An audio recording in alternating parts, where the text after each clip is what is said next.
इस कार्यक्रम के पुण्यार्जक हैं श्रीमती माया जैन, पुत्र श्रीमान नितिन कुमार जैन, पुत्र वधू श्रीमती मोनिका जैन, कुमारी मिष्टी जैन, कुमारी धरा जैन, नाना नानी श्रीमती सुलोचना भगवान दास जैन, टीकमगढ़ दादा दादी श्रीमान दया चंद्र हीराबाई, सुपुत्र श्रीमान संजय रजनी जैन, बेटा श्रेयस, बेटी अदिति जैन, समस्त जैन परिवार सागर मध्य प्रदेश, श्रीमती नंदा चंद्र कुमार जैन सोनी, श्रीमती मयूरी गौरव जैन सोनी, सौरभ जैन सोनी, ओजस्व जैन, प्रतिष्ठान विशुद्ध ड्रग एंड सर्जिकल, अशोकनगर विशुद्ध drug and surgical Guna, Vantara fashion आशीर्वाद हॉस्पिटल रोड गुना मध्य प्रदेश, एडवोकेट श्री वीरेंद्र कुमार जी कठरिया एवं श्रीमती कुसुम राजकुमारी, पुष्पा, मंजू, सीमा, उषा, भूना, वंदना एवं समस्त कठरिया परिवार कुरवाई मध्य प्रदेश। धर्म है तो जीवन है और जीवन है तो धर्म है। भगवान महावीर स्वामी कहते हैं, धम्मो मंगल मुक्किटम अहिंसा संयमो तवो देवामितस् पड़मन्ते जस धम्मे सयामणो। धर्म क्या है? धर्म क्या है? आपसे यदि कोई पूछता है धर्म क्या है, तो तुम्हारी तरफ से उत्तर क्या आएगा? बोलो, धर्म क्या है? धर्म उत्कृष्ट है, मंगलमय है, अहिंसामयी है। धम्मो मंगल मुक्किटम अहिंसा संयमो तवो। अहिंसामयी है, संयम के द्वारा किए जाने वाला कार्य को धर्म कहते हैं। धम्मो मंगल मुक्किटम अहिंसा संयमो तवो देवावितस् पड़मन्ति। देव लोग भी नमस्कार करते उस धर्म के लिए जिस व्यक्ति के जीवन में धर्म अवतरित हो जाता है। आप लोग यहाँ पर बैठे हैं, सो ऐसी बात नहीं कि तुम धर्मात्मा नहीं हो। धर्म है तुम्हारे जीवन में, तभी ना तुम यहाँ पर बैठे हो। धर्म नहीं होता तो तुम यहाँ पर भी नहीं होते। धर्म हमारे जीवन की पर्याय बनना चाहिए। संत कहते हैं तुम धर्मी बन गए, धर्मात्मा कब बनोगे? धर्मी और धर्मात्मा में बड़ा अंतर है। धर्मी वह माना जाता है, वह कहलाता है जो रूटीन में आप देव दर्शन करते हैं, पूजन पाठ करते हैं, साधु संत आ जाते हैं तो उनकी सेवा में तत्पर हो जाते हैं। पर धर्म तुम्हारा इतना ही नहीं है, ये तो बाहरी धर्म का भेष है। कल मैंने कहा था, दो प्रकार के धर्मात्मा होते, यानी धर्म होता है, सन्यास होता है। एक बाहर के भेष का सन्यास होता है, एक अंतरंग का सन्यास होता है। बाहर के भेष के रूप में तुम्हें दिखाई देता है कि महाराज हैं, ये त्यागी वृत्ति हैं, ये धर्मात्मा है। लेकिन अंदर का सन्यास बुद्धि का सन्यास होता है, विवेक का सन्यास होता है। वो सन्यास जब बाहरी भेष के साथ जुड़ जाता है तो वास्तव में सच्चा सन्यासी बन जाता है। धर्म जब बाहर का धर्म तुम्हें दिखाई दे रहा कि पुजारी पूजा कर रहा है, सो पुजारी कहलाता है। अभिषेक करने वाला पुजारी कहलाता है। और जो देख रहा है वो क्या कहलाएगा? वो भी धर्मी है। पर धर्मी तक तुम्हारा धर्म सीमित नहीं होना चाहिए। संत कहते हैं इससे आगे भी हमें बढ़ना चाहिए। आगे का मतलब है कि धर्म तुम्हारे जीवन में उतरना चाहिए। आप कितने धर्मी बने हो बताओ? 60-70 साल की उम्र हो रही, 55-50 साल की उम्र हो रही है, तुमने धर्म को जिया है कि धर्म में जी रहे हो? बोलो। धर्म यदि तुम्हारे ऊपर बाहर से आरोपित है तो तुम धर्मी तो कहलाओगे, धर्मात्मा नहीं कहलाओगे। संत कहते हैं धर्मात्मा बनो और जीवन को आगे बढ़ाने का प्रयास करो, पुरुषार्थ करो। धर्म तुम्हें वो चीज दिलाता है जो तुम्हें संसार में कोई नहीं दिला सकता है। एक व्यक्ति अचानक चला गया, यानी उसका मरण हो गया। कम उम्र में व्यक्ति चला गया, 35 वर्ष की उम्र में। एक साथ एक गांव में दो घटनाएं घटी, दोनों का जिक्र आपके सामने करूंगा। धर्म का क्या प्रभाव पड़ता है जीवन में और धर्म के अभाव में व्यक्ति की क्या दशा होती है, दोनों बातें आपके सामने रखता हूं। 30-32 वर्ष की उम्र में व्यक्ति का स्वर्गवास हो गया। उसकी धर्म पत्नी ने अपने आप को संभाला। उसकी पत्नी ने सोचा कि जो मेरा था वो मेरे से छिन नहीं सकता, और जो मेरा नहीं था उसको कोई बचा नहीं सकता। संयोग वियोग जीवन में लगा रहता है, इनके बीच में जीना हमारी नियति है। इतने दिन का ही मेरा साथ था, उन्होंने साथ दिया, अब नहीं रहे, कोई बात नहीं, अब मुझे अपनी जिंदगी की गाड़ी स्वयं आगे बढ़ाना है। एक बार वो मुनि श्री प्रमाण सागर जी के पास गए, शायद उनका प्रवास भी उसी गांव में था। वो पत्नी पहुंची, महाराज श्री हमारे साथ ऐसा ऐसा हो गया। क्योंकि अधिकांश स्त्रियां, पत्नियां, माताएं, बहनें धर्म से ज्यादा जुड़ी होती हैं। समाचार उनको मिल गया था कि ऐसा ऐसा हो गया। पत्नी जब वो महाराज श्री के दर्शन करने गई, महाराज श्री ने पूछा कि क्या हो गया। बस महाराज श्री, मैंने आप लोगों से यही सीखा है कि संयोग वियोग संसार में लगा रहता है। कोई आता है तो कोई जाता है, किसी के साथ संयोग बन रहा है तो किसी के साथ वियोग जुड़ रहा है। ठीक है, इतने दिन का ही मेरा साथ था तो साथ निभाया, अब कोई बात नहीं, मेरे साथ मेरा धर्म है, अब इसे मुझे किसी की चिंता नहीं। पर एक बात महाराज श्री, मैंने तो अपने आप को संभाल लिया, पर मेरा 20 साल का बेटा है, 15-16 साल का बेटा है, वो धर्म से विमुख हो रहा है।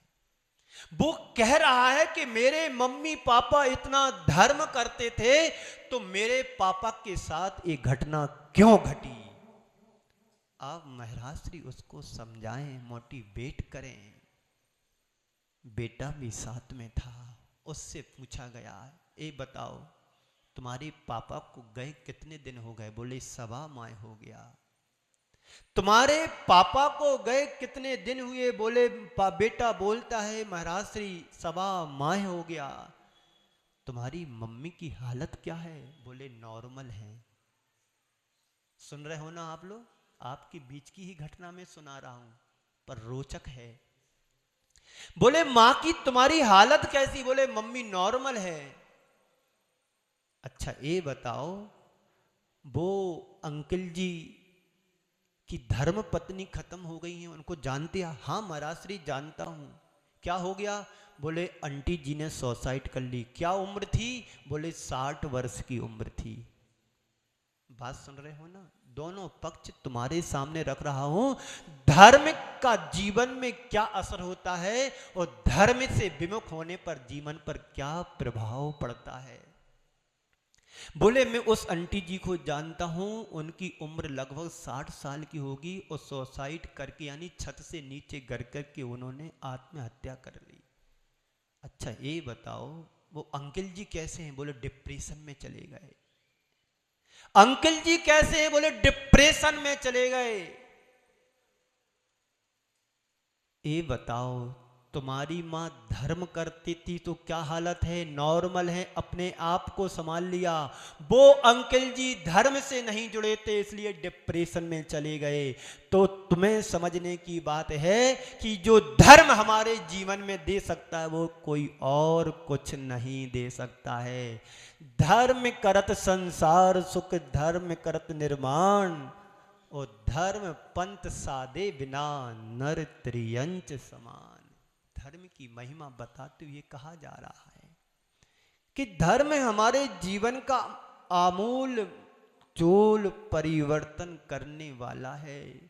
धर्म हमारे जीवन का रूपांतरण करता है। धर्म के बिना हमारे जीवन का कोई अस्तित्व नहीं है। एक व्यक्ति मकान बना रहा था, एक व्यक्ति मकान बना रहा था। सुबह से शाम तक दीवार को उठाता, रात्रि के समय दीवार गिर जाती। 4 से 5 फीट दीवार उठती बनती दिन भर में, और दीवार बनते ही मिस्त्री घर जाता, दीवार गिर जाती। बार बार ऐसा होने पर एक दिन उसी रास्ते से एक संत का निकलना हुआ। उस मकान मालिक ने संत से पूछा कि गुरुदेव, मैं मकान बना रहा हूँ, दीवार उठती है 4 से 5 फीट पर एक गिर जाती है, इसका कारण समझ में नहीं आ रहा है। ऐसा क्या कारण है कि मेरी दीवार गिर जाती, मकान नहीं बन पा रहा है। संत ने उसको समझाते हुए कहा कि देखो, सामने हवेली दिख रही है ना, जो सामने हवेली दिख रही, बोले हाँ दिख रही है। बोले पूरी हवेली दिख रही है, बोले हाँ पूरी हवेली दिख रही है। पूरी हवेली, बोले पूरी हवेली दिख रही है। और कुछ नहीं दिख रहा, बोले महाराज और कुछ नहीं दिख रहा, हवेली दिख रही है। इसकी नींव दिख रही है क्या? बोले महाराज ये तो मैंने कभी सोचा भी नहीं था कि नींव भी भरना पड़ती है। बिल्डिंग महल दिख रहा है, हवेली दिख रही है, पर नींव नहीं दिख रही है। संत समझाते हुए उसको कहते हैं कि मकान तो तुम बना रहे, पर नींव कहाँ है इसकी? पहले नींव को भरो, फिर बाद में दीवार बनाओ। और आगे समझाते हुए कहा कि जिस प्रकार से महल की मकान को स्थायित्व देने के लिए, स्थायित्व बनाए रखने के लिए नींव की जरूरत होती है, ठीक वैसे ही मानव जीवन को स्थायित्व बनाए रखने के लिए धर्म रूपी नींव की जरूरत होती है। बाहर से मकान दिख सकता है पर नींव नहीं। बिना नींव के आज तक कोई महल खड़ा नहीं रह सकता है। व्यक्ति बाहर से दिखाई दे सकता है, पर धर्म उसके जीवन का आधार, फाउंडेशन होता है, तभी मानव जीवन टिक सकता है। बात समझ में आ रही है ना? आप लोग भी समझ रहे हैं, त्योहार का समय है, त्योहार घर घर आता है आपके यहाँ, और साधु भी चल कर के तुम्हारे घर आते हैं। क्यों? आहार करने के लिए। आते कि नहीं आते? बोलो, आते हैं ना? क्यों आते हैं? धर्म की रक्षा करने के लिए, धर्म का पालन करने के लिए, संयम का पालन करने के लिए, वैयावृत्ति करने के लिए, साधना करने के लिए। एक बार 24 घंटे में आहार करने तुम्हारे घर में साधु चल कर के आता है। जिसने सब कुछ छोड़ा है और सब कुछ जोड़ने के वाले के घर जाते हैं 24 घंटे में एक बार। क्यों जाते हैं? धर्म का पालन करने के लिए, आहार लेने को जाते हैं। तो संत कहते हैं तुम एक बार बुलाते हो, गुरु तुम्हें बार बार बुलाता है कि आओ आओ आओ। क्यों? अपने आप को, आत्मा को धर्म से सिंचित करो। धर्म के बिना संसार में कुछ भी नहीं है। मानव जीवन को सुरक्षित रखना चाहते हो तो धर्म की आराधना करो। कब? घर बैठे बैठे नहीं, मंदिर आओ चल करके, पूजन पाठ से जुड़ो। पूजन पाठ नहीं कर सकते कोई बात नहीं, उपवास नहीं कर सकते कोई बात नहीं, दान नहीं दे सकते कोई बात नहीं, कोई फर्क नहीं पड़ेगा। संत कहते हैं भगवान का नाम ले लो तुम तर जाओगे। इसमें पैसे लगते क्या नाम लेने में? कोई अभिषेक शांति धारा कर रहा है, पढ़ रहा है, तुम सुन लो, श्रवण कर लो तो तुम्हारा उद्धार हो जाएगा। अब बताओ, इतना भी नहीं कर सकते तो भगवान ही तुम्हारा मालिक है, कौन समझाए। कहानी सुनना तो अच्छा लगता है, कौन सी कहानी? जो धर्म से ओतप्रोत हो। माँ सुनाओ वो कहानी, सुन रहे हो ना? माँ सुनाओ वो कहानी जिसमें राजा हो न रानी। है तुम्हारे पास कोई कहानी ऐसी जिसमें राजा और रानी ना हो? बिना राजा और रानी के आज तक कहानी का निर्माण ही नहीं हुआ है। कहानी सुनना चाहते हो वो सुनो। सुत परिचिदान भूदा बंदस्त विकाम भोग बंद कहा ए अतस्व विलंबो नमरि बिहत्तस्य। हमारे द्वारा संसार में ना जाने कौन कौन सी कहानी परिचय में आई है। बंद के काम, भोग के काम, ये सब परिचय में आए, सुनने में आए और अनुभव में भी आए। सुध परिचिदानुभूदा, संत कहते उसका परिचय करो जिसके परिचय करने के बाद किसी और के परिचय की जरूरत ना पड़े। परिचय करना ही चाहते हो, उसका परिचय करो। एक बार तुम्हारा परमात्मा से परिचय हो जाए तो किसी और के परिचय की जरूरत नहीं पड़े।